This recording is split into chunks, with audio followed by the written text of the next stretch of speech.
ایک اور جگہ پر اللہ رب العزت نے فرمایا وَلَا تَحْسَبَنَّ الَّذِينَ قُتِلُوا فِي سَبِيلِ اللَّهِ أَمْوَاتٌ بَلْ أَحْيَاءٌ عِندَ رَبِّهِمْ يُرْزَقُونَ۔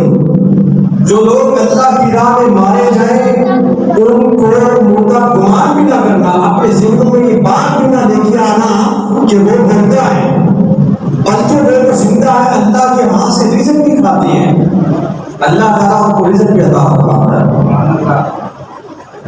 تو سب سے بڑی شہادت سید الشہداء کی ہوئی، حضرت امام عالی مقام رضی اللہ تعالیٰ عنہ کی ہوئی۔ آپ نے 72 دم شہید کر دیے۔ نانا مصطفیٰ صلی اللہ علیہ وسلم سجدے میں ہیں، امام عالی مقام رضی اللہ تعالیٰ عنہ آقا الصلوۃ والسلام کی پشت مبارک پر بیٹھ گئے۔ اللہ رب العزت نے حکم ارشاد فرمایا حبیب جس وقت تک حسین نہ چاہے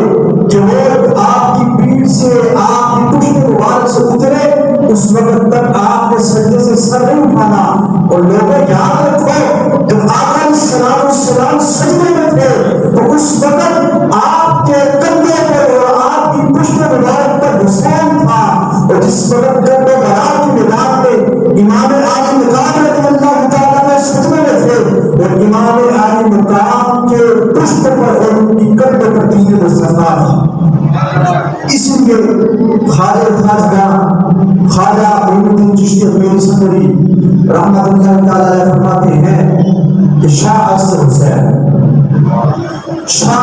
حسین بادشاہ اصل حسین دین اصل حسین دین پناہ اصل حسین سردار ندار دست یزید